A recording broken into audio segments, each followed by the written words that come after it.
stage, this hero has had quite a few changes. The last patch, or this recent patch, he got a bunch of armor. Well, no, I'm not. Okay, he got one armor. He got one armor, he got the new shard, and now this hero is sitting at a insane, and this is legitimately insane, an insane 6 armor. 6. This hero used to have 0. Like, I remember the days when if you went on Monkey King in a rune fight, he would just die instantly. Now, funny enough, I actually get thrown off by it because I'll go on the Monkey King, I'll expect him to die, and all of a sudden, he's just the tankiest hero in Dota. Like, literally, this hero has 305 movement speed, which is pretty dang solid, and 6 armor. It's just, I don't know, it's just so crazy. So yeah, all in all, this hero is very powerful. By the way, take Boundless to level 1. I don't know if anyone has ever told you this, but the E is extremely miserable now at level 1. It's just underwhelming. If you have your Q, it's not too bad, right? But you need level 2 for that. So yeah, take Boundless Strike at level 1. And secure the range creep with it. Now in this laning stage he has here, it's a pretty hard one. The enemy team has 2 heroes that run away from Monkey King. So you might be saying, well, what do you do in these lanes? Well, the main thing you look to do is you look to find the Wind Ranger after she's committed Wind Run. That's actually quite an easy kill. And then other than that, you're just gonna pull a lot of creep aggro, really. Like, that's about it. Also the Murano and AFK. What a nice guy. What a nice guy, guys. Everyone clap it. Clap it up for ILTW. He saw the Murano win AFK and he proceeded to pause. I'm clapping for him. You guys can't tell me to stop. I'm going to clap for him. And really what we're watching here, where he's just playing the lane super defensive, is the reason why Monkey King is a significantly better hero now. The hero in the past, if you didn't pick him into like Underlord, was miserable. It would feed. But now it's very versatile. It still does very well against your Underlords, however, it can lane against your Muranas and your Nature's Prophets, right? So basically, this hero is actually one of the best laners in all of Dota. It's crazy for me to say that, because in the past, it was very niche. Now it's always the case. Also, keep in mind, he goes for a very interesting skill build. I've been seeing this quite a bit, and basically with the Orb of Corrosion, if you get on top of a hero that has no disengage, it's almost impossible, basically impossible for them to get away. The tree dance slow is very high. At level 2, it's 40%, right? Doubles. And so yeah, the spell is incredibly good at level 2, and you'll see that come into play throughout the game. Alright, so the next thing I want to discuss is his skill build and his game plan. So why is he maxing out the W, okay? I did say that the slow is good and that it's going to help him get kills at some point in the game, which it will. But the big thing for it is basically he has to say, okay, when is my hero good at fighting? With Jingu, right? When is my hero good at fighting with Jingu? My hero is good at fighting with Jingu when there's a bunch of melee heroes I can easily build stacks on. This game, not really. All of these heroes are pretty hard to lock down. Wraith King has a stun, Ember is Ember, Wind Ranger is Wind Ranger, Mirana's leaps. You know, even Coddle is quite fast. He steals your movement speed, and so all in all, it's not a great game for him to just run around and fight. He's much better off waiting for good engagements, right? Looking to counter gank engagements, which Tree Dance is quite good at, and farming, right? Monkey King scales well. It's okay to farm with this hero. I think a lot of people forget that, because the hero used to just be like Rambo and just fight all the time, but now that's not the case. He even TP's mid here. He says, okay, I have no interest in laning against Mirana anymore. Rightfully so. It gets to the point where Mirana's Starfall is obnoxious for Monkey King to play against. You know, magic damage is obviously the counter to Monkey King, and so, yeah, you want to avoid it at all costs, so he TP's mid, which in this case ends up being a good idea, as this mid laner was spending quite a bit of time rotating. Why is that? Well, his mid laner is a Void Spirit. Anytime you have a mid laner in your team that can actually rotate, it's good for you to take the mid lane, because they'll create space in a different lane, you can shift them in, you can farm them in. The only thing you have to keep in mind if you are going to make this play, is you need to make sure the enemy mid laner doesn't easily kill you, or pressure you, right? Does Ember easily pressure Monkey King? Not really, right? And therefore, it's a good game for him to go mid. Next up, let's take a quick little sneak peek into how effective the W actually is for killing people. In this fight here, he stuns the Ember. The Coddle, fortunately for him, didn't walk out of the E range. And because of that, he's able to get a max duration slow, 80% slow onto the Coddle, and easily with the Orb of Corrosion kills him. And that's with only level 1 Jingu. So that goes to show you really don't need more than 1 point in Jingu to kill supports or, you know, the squishy heroes in the early game. Now, what is the next item he's going to be going? You guessed it. I'm kidding. There's no chance you guessed it. It's Midas. Yes, Midas. Can you believe there's a day where Monkey King is buying Midas? Because personally, I can't. But yeah, this hero buys Midas now.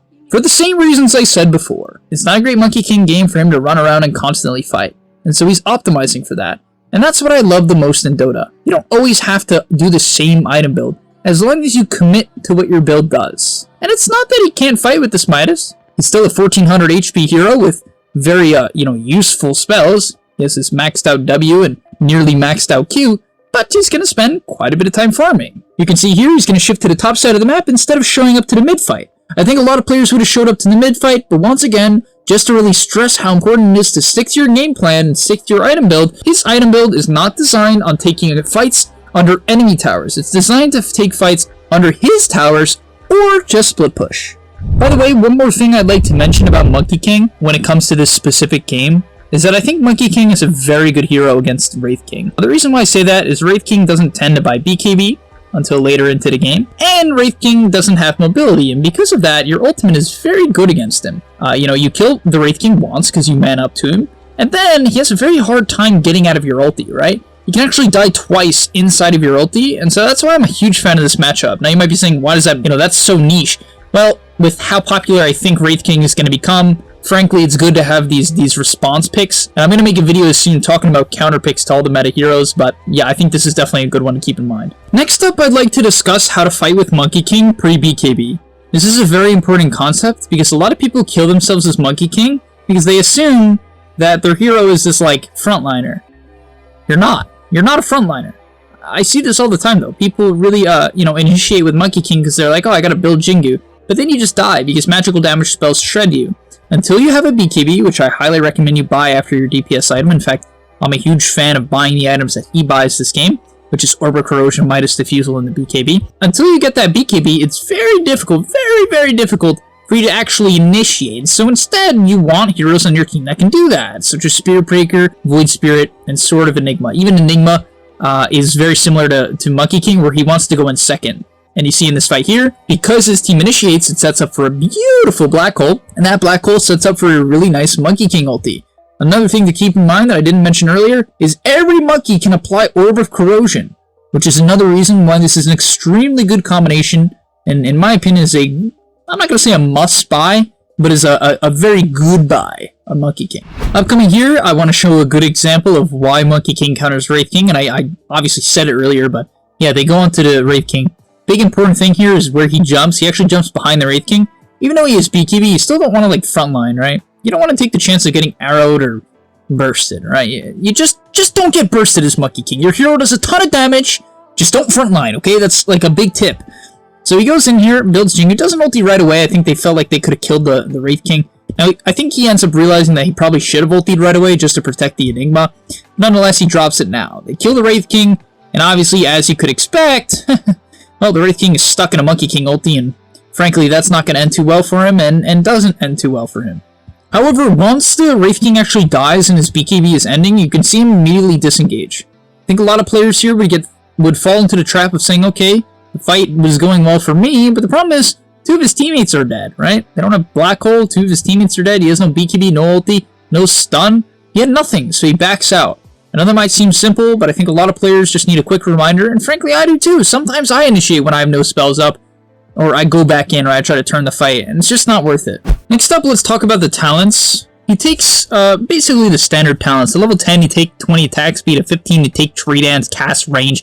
20, you take Boundless Strike crit. The only one I would potentially disagree with is the Boundless Strike crit. I think a lot of games, the Primal Spring damage is incredible. The ability to one-shot creep waves without having to use your stun is very nice, it's very convenient, and frankly, it's a lot of damage in team fights. So, yeah, I think this is one that, personally, I would take the other one most of the time, but hey, he's the pro carry player, so if you want to trust him instead of speed, I totally understand, guys. I get it. Alright, I get it. Now, as we can see here in this fight, he does have an Aegis, so he's going to start going Rambo, playing very aggressive, and you can see why this matchup is actually so good. Now, to be fair, Wraith King is not having his best game. He's 1-7. Funny enough, he's 1-7, and yet he still has 15,000 net worth, which is always a sign of a high MR player. No matter how hard they're feeding, they'll still find net worth. There's no excuse, guys, to not be farmed. I bet this guy being 1-7 farms more or gets more net worth than the average 2K player that is 3 or 4-0. And I mean that. But nonetheless, let's get into this. You're going to see here the power of building net worth, this Midas build, and all the split pushing he's done. 350 CS at the 31-minute mark. Keep that in mind. That's all while having 13 assists and 5 kills. He's been incredibly active, which is what the 475 Tree Dance cast range actually does.